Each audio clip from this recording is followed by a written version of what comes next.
Good morning. Morning. Chalo. Let's go. Kene khobor pati? Boria. Hello friends, namaskar. Arup Das Mekabar YouTube channel, Arup Das Facebook page la ataike sawagtam janaisu. Moi asu aji mor gaor ghorot aru amar gaor ghoror osore pasare jibor poribek ase he poribek boror apnalok eta horu video dekhom aru apnaloke sabo amar ei gaor poribek tu kenekwa pai nishchoy janabo mor gaokhonor Nalbari jillar দক্ষিণ প্ৰান্তত অৱস্থিত উলাবৰী গাঁও আৰু আমাৰ এই উলাবৰী গাঁওখনৰ ওচৰে পাজৰে বহুত ধুনীয়া ধুনীয়া পিকনিক প্লেস আছে খুব সুন্দৰ ঠাই আছে তাৰে কিছুমান সৰু ভিডিও আপোনালোক দেখাম আপোনালোকে চাব এতিয়া মই তালৈ গৈ আছো আহক আপোনালোক তাৰ পৰা দেখুন আমাৰ নলবাৰী মেডিকেল কলেজ যোৱা ব্ৰিজ আৰু আগতে এটা ব্ৰিজ নাছিলে বাহৰ মানে হেৰি আছিল দলং আছিল আৰু এতিয়া পকি ব্ৰিজ হ'ল আগতে এই নদীৰ সিটো পাৰৰ ইটো পাৰ যোৱাৰ কাৰণে নাৱৰ ব্যৱস্থা আছিল এতিয়াতো বহুত উন্নত হৈ গ'ল আৰু এইখনে আমাৰ মৰমৰ পাগলদিয়া নৈ ইয়াতে আমাৰ কৈশোৰ সকলো জড়িত আমি এই নদীতে সাঁতুৰি নাতুৰি ডাঙৰ হোৱা আজিও আমি ইয়াৰে স্মৃতি পাহৰিব পৰা নাই আৰু ইয়াৰে আশে পাশে কিছুমান পৰিৱেশ আপোনালোকক বলক এতিয়া আমি সেইবোৰ ঠাইলৈ যাম ব'লা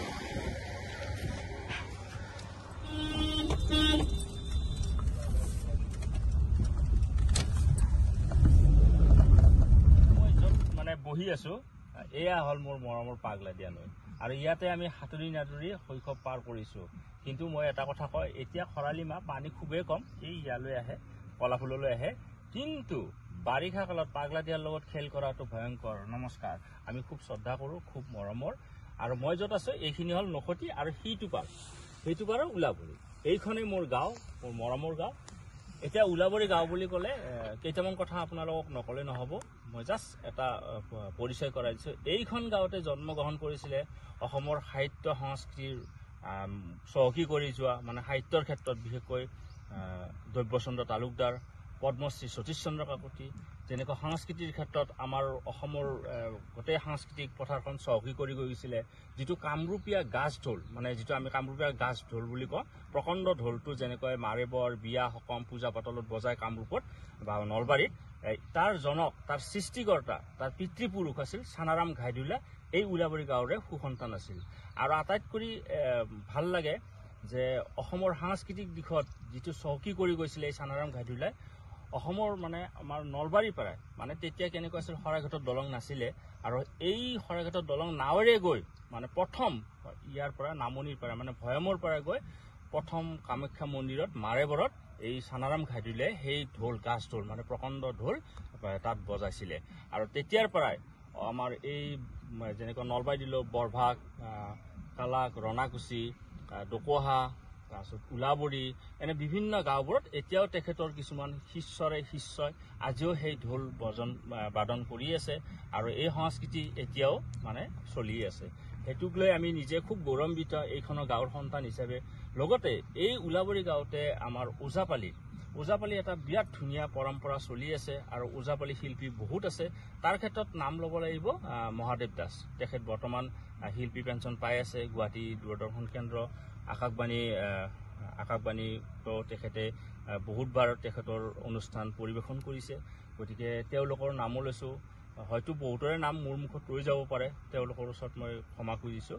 তো গতিকে গাঁওখনৰ কথা কোৱাতে যে এনেকুৱা নহয় যে মই গাঁওখনৰ বিষয়েনো কি তো মানুহেতো ভাবিব পাৰে গাঁওখননো কি গতিকে জাষ্ট মই এটা আভাস দিছো এনেকুৱা বিখ্যাত ব্যক্তি এই গাঁওখনতে জন্মগ্ৰহণ কৰিছিলে যিয়ে আমাৰ সাহিত্য সংস্কৃতিৰ পথাৰখন চহকী কৰি থৈ গ'ল আহক এতিয়া আমি এটা অন্য জায়গালৈ যাম তাৰ পৰা আপোনালোকক কিছু ভিডিও দেখাম আহক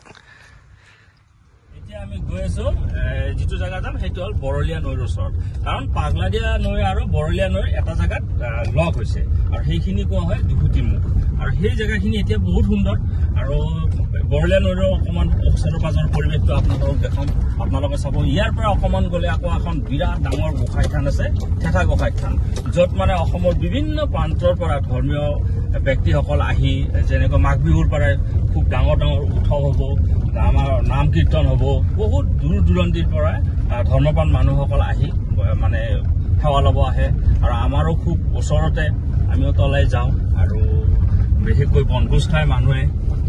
এটা সুন্দৰ পৰিৱেশ ৰাস্তাটো অকণমান প্ৰব্লেম হৈছে বিশেষ একো নাই খুব ধূলি তথাপিও আমি এতিয়া গৈ থাকোঁ তালৈ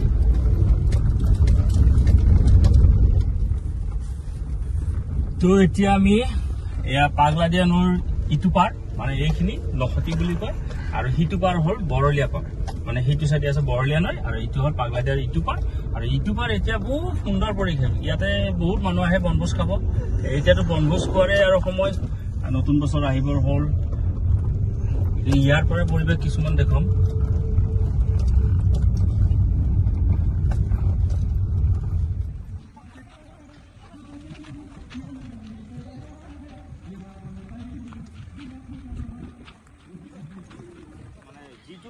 ঠাইত মই বহি আছো এইখিনি হল দুখুটি মুখ আৰু এইটো হল পাগলাদিয়া নৈ আৰু এইটো হল বৰলীয়া আৰু সিটো পাৰে হল মানে এই নদীটোৰ পাৰ হৈ গ'লে কথালুকা গাঁও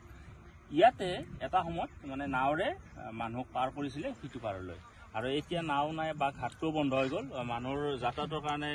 এইখন পকী ব্ৰিজ বনাইছে এইখন পকী ব্ৰিজ এতিয়া ভাল হৈ গ'ল এটা সময়ত ঘাট আছিলে আমি এই ঘাটটো মানে কি এই ঘাটটো আমি নাওৰে পাৰ হৈছিলোঁ কি সুন্দৰ পৰিৱেশ বাৰিষা কালত কেনেকুৱা দুইটা নদীৰ মানে ইমান ঢৌ কেনেকুৱা বানপানী হয় ইয়াতে বাপৰে বাপ আৰু এবাৰ কেমেৰাটো দেখাই দিয়াচোন এই যে গাঁওখন দেখিছে সেইখন হ'ল পশ্চিম নখতি আৰু এইখন গাঁও আৰু অকণমান আগত আমাৰ উলাবৰী গাঁও তো এইটো হ'ল দুখুটিৰ মুখ আৰু এটা সুন্দৰ পৰিৱেশ আৰু এতিয়া দেখিছোঁ বহুত মানুহে পিকনিক খাই আছে কি সুন্দৰ পৰিৱেশ হৈ গ'ল ধুনীয়া লাগিছে ক'বলৈ ইয়াৰে পৰিৱেশটো আপোনালোকক দেখাওঁ মানে এতিয়াতো বনভোজ খোৱা মানুহ বহুত দেখিছোঁ মানে বৰ ভাল লাগিছে আহক এতিয়া অন্য এটা ঠাইলৈ গৈ আছে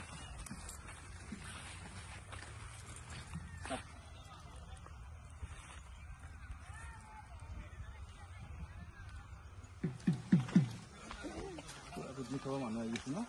পুৰা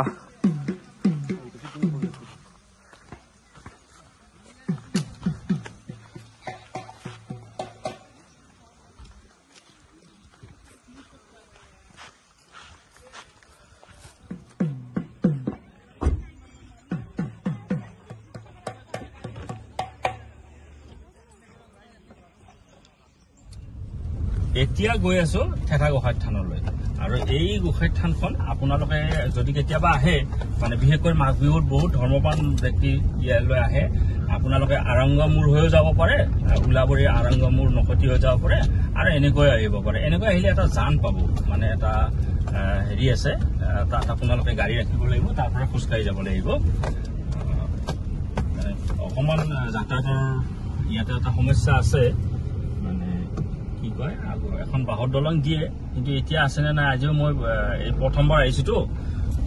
এই বছৰৰ গতিকে চাই লওঁ ওলাচোন আহি পালোঁ কিন্তু এতিয়াতো জানতো হেৰি নাই একো যোৱা ব্যৱস্থা নাই এই পাৰ হ'লে থেথাগড় থান গতিকে আমি দূৰেদি অকণমান ঘূৰি যাব লাগিব তো মই ভাবিছিলোঁ যে বাঁহৰ দলংখন আছে কিন্তু বাঁহৰ দলংখন নাই এতিয়া ভাঙি গৈছে বাৰিষা হৈ যোৱাৰ পিছত ঠিক আছে এতিয়া আমি থেথাগড় থান গৈ আছো এটা বেলেগ ৰাস্তা দি যাম আহক আপোনালোক দেখাই আছো এতিয়া আমি থেথাগড় থানলৈ গৈ আছো আৰু এইখন গাঁও হ'ল আৰংগমূৰ আৰু এই গাঁওখনৰ ভিতৰেদি গৈ অকণমান গ'লে আমি থেথাগড় থান পাম আৰু খুব ধুনীয়া পৰিৱেশ চবফালে এতিয়া সৰিয়হৰ খেতি ইমান ধুনীয়া দেখিছানে হালধীয়া হৈ গৈছে পথাৰবোৰ আৰু গাঁওখনো বিৰাট সুন্দৰ এতিয়াতো আজি দেখিছোঁ বা কিমান মানুহ বনভোজ খাব আহিছে আজিতো থেথাগড় থানত বহুত মানুহে দেখিম বনভোজ খোৱা আহক তাৰ পৰা আপোনালোকক অকণ ভিডিঅ' দেখাম এই সৰিয়হ পথাৰবোৰ এতিয়া বিঘা বিঘা সৰিয়হৰ খেতি কৰে কাৰণ বাৰিষা ইয়াতে অকণমান বানপানী হয় আৰু খেতি পথাৰ অলপ নষ্ট কৰে বানপানীয়ে বাকী খৰালি কালত মেচিনৰ খেতি কৰে খুব ভাল হয় আগতে এইবোৰ ৰাস্তা ইমান ঠিক নাছিলে এতিয়া খুব ধুনীয়া ৰাস্তা বনাই দিলে চৰকাৰে এতিয়া বলাচোন তালৈ গৈ আছো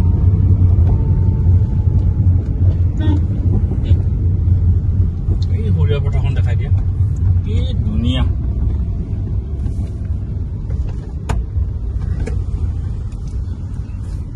বিৰাট ধুনীয়া পৰিৱেশ এই গাঁওখনৰ আৰু এনেকৈ গৈ যিখন গাঁও পাম আৰু এই মানে থেথাগড় থানখন থকা গাঁওখন হ'ল দোপহা নলবাৰী জিলাতে অৱস্থিত আৰু এই আৰংগমূৰ গাঁওখনৰ নলবাৰী জিলাতে অৱস্থিত এখন খুব ডাঙৰ গাঁও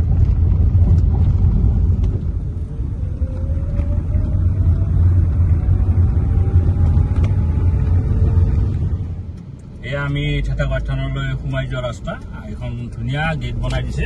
এইখন গেট আগতে নাছিলে এই নতুন কৰি বনালে আহক গৈ আছো ৰাস্তা ঘাটো সুন্দৰ কৰি দিলে কাৰণ এই থানখনৰ বহুত জনশ্ৰুতি মতে এই থানখনৰ বহুত কিবা কিবি আছে মানে ধৰ্মপান মানুহসকলৰ খুব বিশ্বাস আছে যে তেওঁলোকৰ মনোবাঞ্ছা পূৰণ হয় আৰু সেই হিচাপে আমি যিহেতু ইয়াৰে ওচৰৰ গাঁৱৰে আমাৰো এটা বিশ্বাস আছে আমি ইয়াতে প্ৰতি বছৰ মাঘ বিহুত আহোঁ আৰু বিভিন্ন গাঁৱৰ পৰা অসমৰ বিভিন্ন প্ৰান্তৰ পৰাই মানুহ আহে তেওঁলোকে শৰাই আগবঢ়াই ইয়াতে নিজৰ মনোবাঞ্ছাৰ কাৰণে তেওঁলোকে বিভিন্ন ধৰণৰ প্ৰাৰ্থনা কৰে বা শৰাই আগবঢ়ায় আৰু বহুতৰে মনোবাঞ্ছা পূৰণ হয় বুলি কয় লোকবিশ্বাস সেই বিশ্বাসতে সকলোৱে আহি থাকে গতিকে আৰু বিশেষকৈ এইখন গৰখীয়া থান মানে সৰু ল'ৰাৰ মানে ইয়াতে এইখন মানে গৰখীয়াসকলক ইয়াতে বিশেষকৈ ইয়াতে কোনো মানে এনেকুৱা নাই যে পূজা পাতল নহয় ইয়াতে মানে বিশেষকৈ ভোগ দিয়া হয় আৰু গৰখীয়াসকলক শুশ্ৰূষা কৰা হয় ইয়াতে কোনো এনেকুৱা স্পেচিয়েলি নাই যে ইমান দিব লাগিব কিবা দিব লাগিব এনেকুৱা কোনো নিয়ম নীতি নাই যোনে যি দিয়ে যেনেকৈ তেওঁলোকে শৰাই আগবঢ়ায় সেয়ে হয় নিজৰ মতে দিলেই হ'ল ইয়াতে কোনো এনেকুৱা নাই বা পুৰোহিত নাই বা কোনো পূজা পাতল নচলে ইয়াতে অকল শৰাই আগবঢ়ালে হয় এতিয়া আমি সোমাই গৈছোঁ এইয়া পাই গ'লো আমাৰ ঠেটাগড় থান আহক ইয়াৰে পৰিৱেশটো আপোনালোকক দেখাই দিম আপোনালোকে চাব কেনে পালে নিশ্চয় জনাব আৰু মোৰ ভিডিঅ'টো কেনেকৈ পালে আপোনালোকে নিশ্চয় জনাব লাইক কৰিব কমেণ্ট কৰিব প্লিজ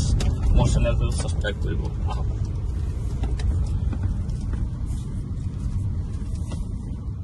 এয়া হ'ল ঠেটাগড় থানৰ পৰিৱেশ সকলো পিনে সেউজীয়া পৰিৱেশ দেখিছেনে কেনেকুৱা ধুনীয়া পৰিৱেশ আৰু এই চাৰিবেদি বৰলীয়া নদী আৰু এইটো মথাউৰি এনেকুৱা কৰি এটা সময়ত কিন্তু ইয়াতে এনেকুৱা এখন বহুত হাবি আছিলে যেতিয়া আমি সৰুতে আহিছিলোঁ ইয়াত নল খাগৰিৰে ভৰা আছিলে সচৰাচৰ দিনতে মানুহ আহিছিলে সন্ধিয়া হ'লে ইয়াতে কোনো নাছিলে একদম চুনচান জেগা আছিলে আৰু আজিৰ দৰে এই পৰিৱেশ নাছিলে এই থানৰ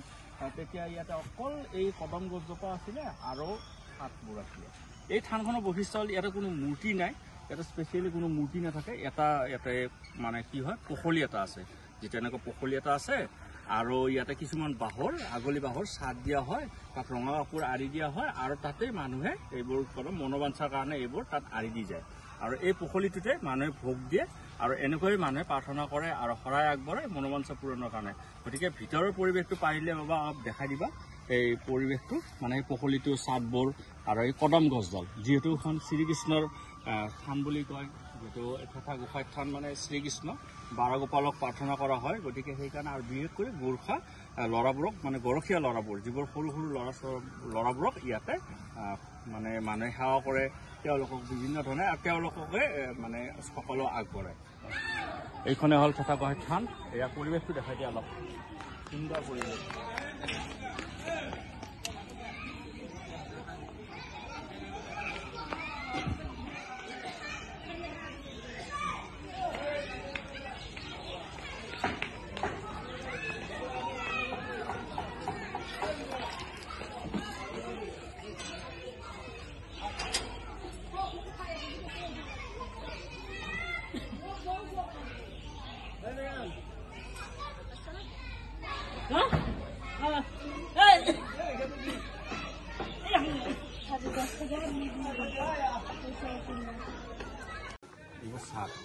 দেখিছেনে এইবোৰ চাট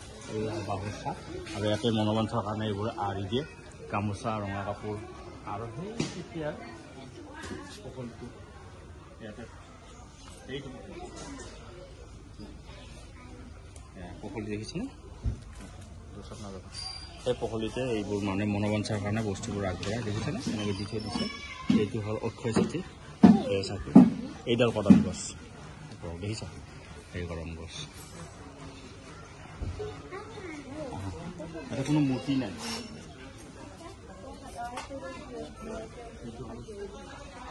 এয়া হ'ল ঠেটাগড় থানৰ পৰিৱেশ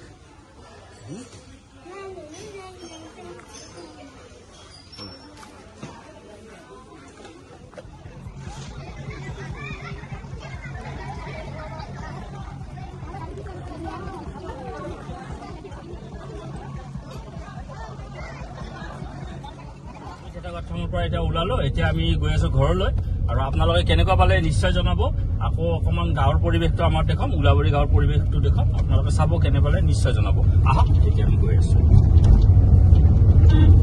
তো এতিয়া কি হ'ল, এই থানৰ পৰা আহি থাকোঁতে ইয়াতে সৰু সৰু কিছুমান হোটেল আছে, মানে চাহৰ হোটেল। বলক আমি একাপ চাহ খাওঁ আৰু খুব ধুনীয়া ইয়াতে কি পায়,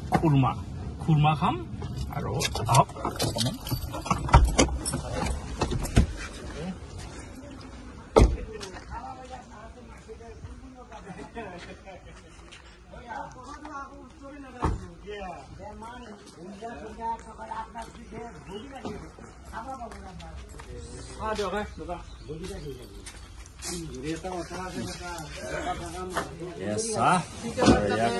খুৰমা, কি ধুনীয়া খুৰমা ন, খাইছো বঢ়িয়া। এই গাঁৱৰ হোটেলৰ গাঁৱৰ মজা সঁচাই ভাল উন্নত। তো এতিয়া আমাৰ থানৰ পৰা আহিলো, থেতাগড় থানৰ পৰা এতিয়া মোৰ গাঁৱত সোমাইছো। গাঁৱৰ অকণমান পৰিৱেশটো দেখাম, আপোনালোকে চাব কেনেকুৱা পালে নিশ্চয় জনাব। আহক এতিয়া আমাৰ উলাবাৰী গাঁৱৰ পৰিৱেশটো দেখাম। গাঁৱৰ তিনিআলি চক, আমি চক বুলিয়ে কওঁ আৰু এইটো তিনিআলি চক। এইপিনে গ'লে আমাৰ এইটো দেখাই দিয়া আমাৰ সীতাসদনিক পুথিভঁৰাল। এইটো হ'ল আমাৰ একদম ঐতিহ্যপূৰ্ণ, 1954 চনতে স্থাপিত হৈছিলে এই সীতাসদনিক পুথিভঁৰাল। ইয়াতে মোৰ দেউতাহঁত আমি ইয়াতে মাজে মাজে কিতাপ পঢ়িব আহিছিলোঁ আগতে। এতিয়া বাৰু সেই পৰিৱেশটো নাই, তথাপিও কোনোবা পঢ়িব আহে। বহুত পুৰণি এইটো সীতাসদনিক পুথিভঁৰাল। আমাৰ ইয়াতে বিহু ফাংচন হয়, সাংস্কৃতিক সন্ধিয়া হয়, বিভিন্ন ধৰণৰ উৎসৱ অনুষ্ঠান হয়। আৰু আমাৰ ইয়াতে এইটো নামঘৰ, এইটো শংকৰী নামঘৰ, শংকৰী সমাজৰ। আৰু এইটো হ'ল মূল নামঘৰ। আৰু ইয়াতে এইটো দেখাই দিয়া, এইটো আমাৰ মূল নামঘৰ। আৰু ইয়াতে আমাৰ 12 নগৰ সেৱাৰ যিটো আমাৰ বৰ্ষিকী উৎসৱ, মানে 12 নগৰ সেৱা বুলি কয়। আৰু ইয়াতে হয় হাতে গাঁৱত, উলাবাৰী গাঁৱত। এতিয়া আমাৰ গাঁৱৰ পৰিৱেশ, এয়া গাঁৱৰ ভিতৰ। মই আপোনালোকে পুৰা গাঁৱৰ ভিতৰৰ পৰিৱেশটো দেখাইছোঁ। যিহেতু ৰাস্তাৰে গৈ আছোঁ, গতিকে গাড়ী দিয়ে আপোনালোকক অলপ পৰিৱেশটো দেখাইছোঁ। আপোনালোকে চাব, এয়া আমাৰ উলাবাৰী গাঁৱৰ পৰিৱেশ।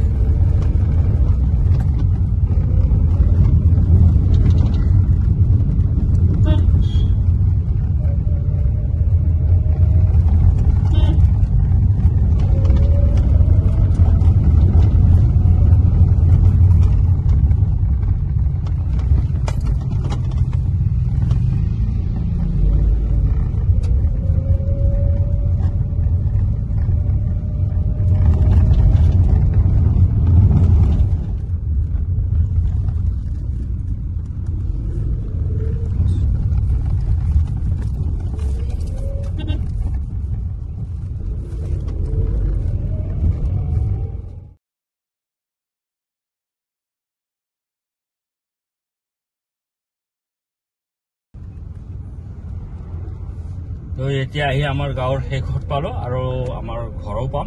তো আপোনালোকক আজি এই সৰু ভিডিঅ'টো দেখালোঁ, কেনেকুৱা পালে আপোনালোকে নিশ্চয় চাব। লগতে মোৰ চেনেলটো লাইক কৰিব, কমেণ্ট কৰিব, প্লিজ ছাবস্ক্ৰাইব কৰিব। আহক অন্য এটি ভিডিঅ'ৰে লগ পোৱাৰ আশাৰে আজিলৈ ইমানতে এৰিছোঁ। ধন্যবাদ, নমস্কাৰ।